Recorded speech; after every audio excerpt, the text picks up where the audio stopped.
banneerra inuma banne baay'ee. Maal taate boo nagaa miti maal taane banna kun hin jiru. Ukkoo banneerra siin jedha maal eessa jirra bakka jirru hin jirru akka durii hin jirru banneerra siin jechaa jira bar. Namana maal taate biyyi nagaa miti kunoo nagaadhaam kunoo asuma jirra maal taateeti wanta addaa maaltu si mudateeti mee nutti mitara gaaggayitoo. Ati amma ammaatti toomaan nageenya inuma teessaa ati bakka hin jirtu jechuudha biyya keessa banneerra siin jechaa jira bar akkamitti teessa amma ammaatitti. Namana maaltu uumame suutattee natti nimtu maalidhaaf olii gadi utaalta. Intala dheengadda laalladhee galeessan hin beektaa. Kam ishiin intalatti dheengadda laallattee galte moo ani maa ittan beeka silaa soddoma laalta. Ishii dheengadda nagaa nuun jettee nu bira dabarte deemtuu dheertuu sanigaa.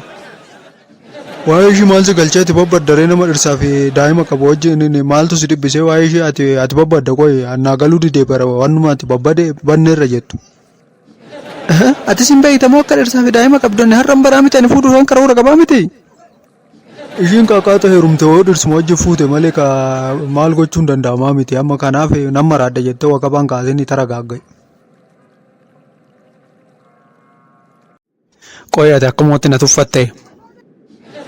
Maal akka jechuu barbaaddan naan galle maal jechuu barbaaddeeti. Ati qoy maal hoggaa jedhan akkanatti furdatte amma hoggaa na tuffattuudha. Maali haa nama nammoo si tuffateedhanii sitti mammoo furdachuu kiyyaan maaltu walitti fide tuffii kee wajjiniin. Na tuffachuun kee immaa sirriidha ifa waan na ifa jiruudha akkamitti osoo liqaan kiyya sirra jiru ati furdatta. Birrii si biraa qaba miti liqaa birrii 50,000 akkamitti furdatta isaa ofirratti baatte. Ati waan nageenya jechuudha gaa hiyyeessa garaa kutate bishaan raafuu gabbisa hoggaa jedhanii sirban qaboo isaatti fakkaate ani kana garaan kutadhe gaa. Sirumaayyuu tuffii kee sirbaan natti maa jirta gaa naatu badee gurbaa.